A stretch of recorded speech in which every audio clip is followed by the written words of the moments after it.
Hey, look at the big woman. She needs 2 pots for that belly. Leave me alone. Keep walking. In the village of Umunna, there lived a young lady named Adaobi. Her name meant daughter of the people, but the people did not treat her as their daughter. Adaobi was a large woman. Her body was much bigger than the other maidens in the village. When she walked to the stream to fetch water, the other girls whispered and giggled behind her back. Look at how she walks, they would say. No man will ever pay her bride price, another would add. Adaobi heard these words, every single one of them, and each word was like a thorn in her heart. She would lower her head and walk faster, her water pot balanced carefully on her head. At the village square, during festivals and dances, Adaobi would sit alone under the cherry tree. She watched the other maidens dance and laugh.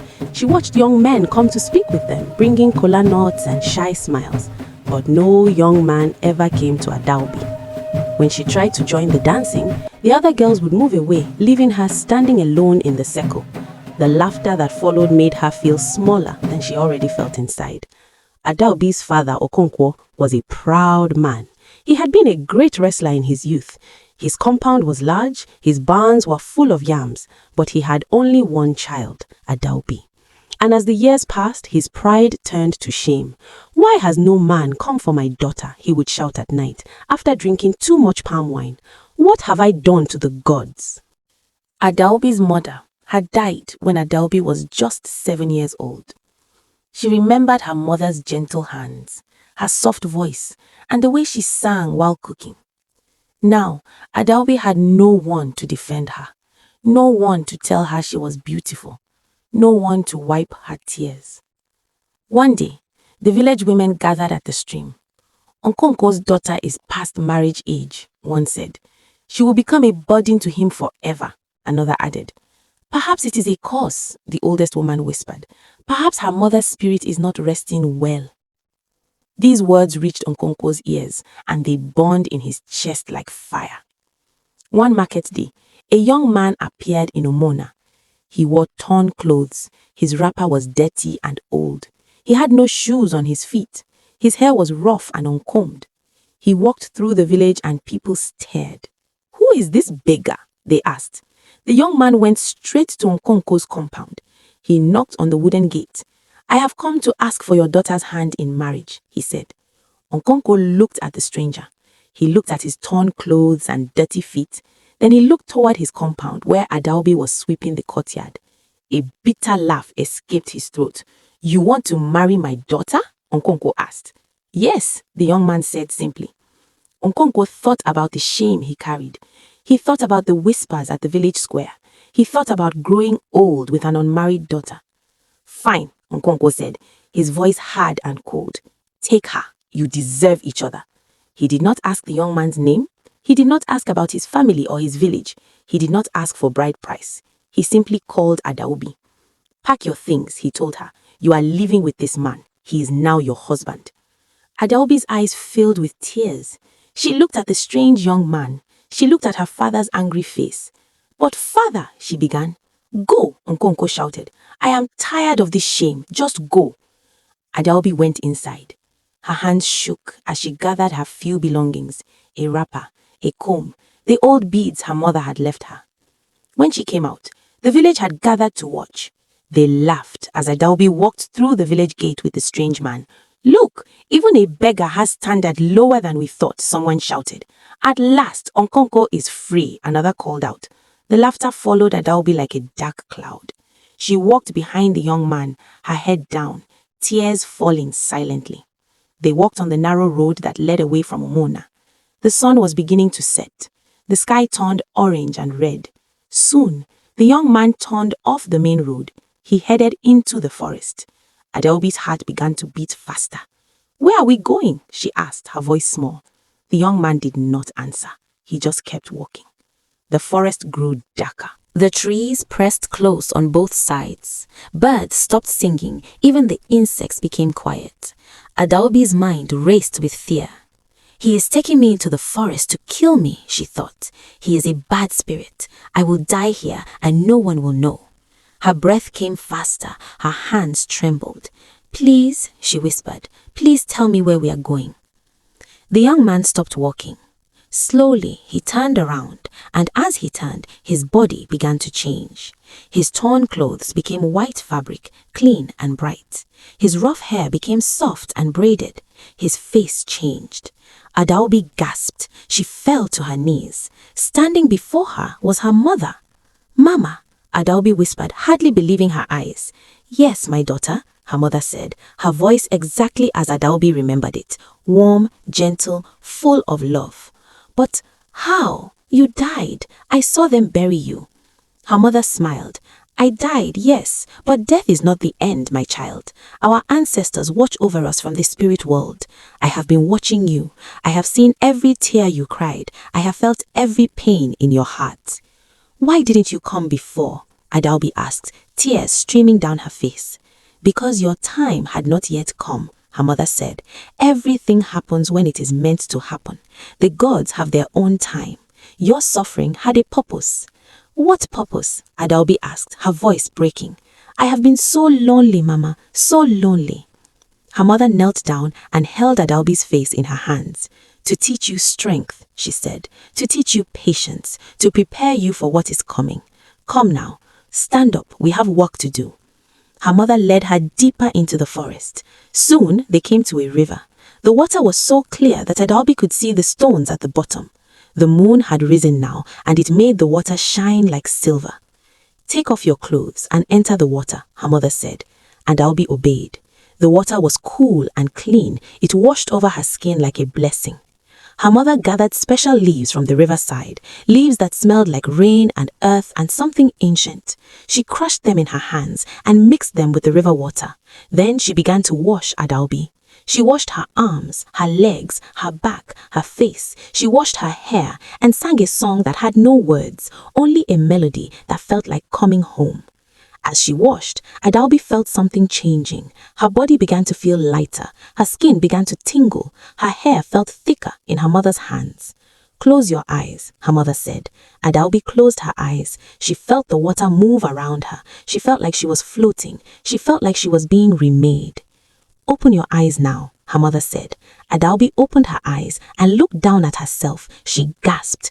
Her body had changed. She was slim now, her shape graceful and strong. Her skin glowed in the moonlight. Her arms were elegant. She looked at her reflection in the water.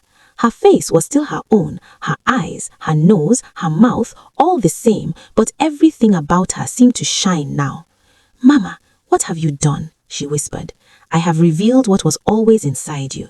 You are always beautiful, Adaobi, but the world could not see it, and because they could not see it, you could not see it either. Now the world will see, and you will see yourself truly." Her mother helped her out of the water and gave her new clothes, a beautiful wrapper of deep blue threaded with gold, beads for her neck and wrists, a comb made of ivory for her hair. "You must return to Umunna now," her mother said. "Return? But they threw me out. They laughed at me." "Return," her mother repeated. "Tomorrow the young king will choose a wife. He will choose you." "But how do you know?" Her mother smiled. "Because it was always meant to be this way. Your path was always leading here. Go now, my daughter. Walk with your head high. You are a daughter of the people, and now the people will see your worth." "Will I see you again?" Adaobi asked, tears in her eyes. "I am always with you," her mother said. "In the wind, in the water, in your heart. Be strong, Adaobi. Be kind. Remember where you came from, and never, never treat another person the way you are treated." Her mother kissed her forehead, and then, like mist in the morning sun, she faded away. Adaobi stood alone by the river. She felt different. She felt new. But she also felt like herself, more than she had ever felt before. She wrapped the blue cloth around her body, put on the beads, combed her hair, and began to walk back to Umunna. The next day, the whole village gathered at the square. The young king had come to choose a wife. He was the king of a neighboring kingdom, powerful and wealthy. Every family in Umunna wanted him to choose their daughter. The maidens lined up, each one more beautiful than the last. They wore their finest wrappers. Their skin shone with palm oil. Their hair was braided in elaborate patterns. The drummers drummed. The maidens danced, one by one, before the king. The king sat on a carved wooden stool, watching carefully. One by one, he rejected them. Not this one, he would say, and the maiden would step aside, disappointed. Another would dance forward. Not this one either. The village elders whispered among themselves. He is too proud, some said. Our daughters are not good enough for him, others complained. Then a figure appeared at the edge of the square, a young woman in a blue wrapper threaded with gold. She walked with her head high. Her steps were graceful. Her skin seemed to glow in the afternoon sun. The crowd fell silent. Who was this woman? She walked forward and joined the line of maidens. When her turn came, she danced. She did not dance like the others, trying to impress. She danced like she was free, like she was joy itself. The king stood up. The crowd gasped. He stepped down from his stool and walked toward her. "Stop," he said. "I have found my wife." The drums stopped. The dancing stopped. Everyone stared. The king stood before the young woman and smiled. "What is your name?" he asked. The young woman looked at him, then at the crowd. She saw the village elders. She saw the girls who had mocked her. She saw her father, Okonkwo, standing with his mouth open in shock. "My name," she said clearly, "is Adaobi, daughter of Okonkwo, daughter of this village." The crowd erupted. Impossible! Adaobi was fat. Adaobi left with a beggar just yesterday. This cannot be her. But Okonkwo pushed through the crowd. He looked at the young woman's face and saw her eyes, his daughter's eyes. "Adaobi," he whispered. "Yes, father," she said. He fell to his knees. "My daughter, what have I done? What have I done?" The king looked confused. "Explain this to me," he said. So Adaobi told her story about the shame she carried, the loneliness, the strange young man, the forest and the river, her mother's spirit and the transformation. When she finished, the whole village was silent. Then one by one, people began to cry.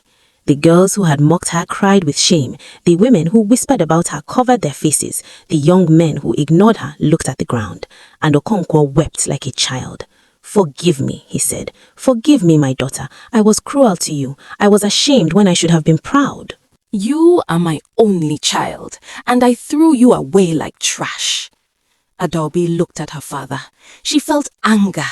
She felt pain. But she also remembered her mother's words. Be kind. Never treat another person the way you were treated. She reached down and helped her father stand. "I forgive you, father," she said. The king watched all of this. He was a wise man. He saw not just Adaobi's beauty, but her heart. A woman who can forgive so much, he said, is a woman worthy to be queen. He took Adaobi's hand. The wedding was held 1 week later. It was the biggest celebration Umunna had ever seen. The king paid a bride price so large that Okonkwo could not count it all. Cows, goats, yams, cloth, and cowries filled his compound. But Okonkwo did not smile. "I do not deserve this," he said. "I treated her badly when she needed me most." Adaobi heard these words. On the morning she was to leave for her husband's kingdom, she went to her father. "Father," she said, "what happened was painful, but it was also necessary. If you had not sent me away, I would not have met my mother's spirit. I would not have learnt my own strength. I would not be who I am today." "But I was cruel," Okonkwo began. "You were human," Adaobi said. "You made mistakes, but you loved me in your own way. And now you have learnt. Teach others what you have learned, father. Teach them not to judge people by how they look. Teach them that every person has worth. That is how you can repay me." From that day forward, Okonkwo became a different man. He spoke out against mockery and cruelty. He defended those whom others rejected. He became known as a man of wisdom and compassion. And Adaobi became a great queen. She ruled with kindness and wisdom. She never forgot what it felt like to be rejected, so she opened her palace to those whom society pushed away. The poor, the sick, the different, all found a place at her table. And she always told her story so that people would remember that true beauty comes from within, that worth is not measured by appearance, and that what looks like an ending might actually be a beginning. The gods see what we cannot see. They know what we do not know, and shame, when endured with patience and dignity, can transform into the greatest honor. Remember this: before you judge someone by what you see on the outside, look deeper. Every person carries dignity inside them. Every person has a story. Every person is loved by the gods and by their ancestors. Do not be the one who laughs when others cry. Do not be the one who pushes away when you should embrace, because you never know. The person you reject today might be the queen of tomorrow. And if you have been rejected, if you have been mocked, if you have carried shame, remember Adaobi. Your time will come. Your worth will be revealed. Hold on. Be patient. Be kind. The river is waiting and your mother's love is watching over you.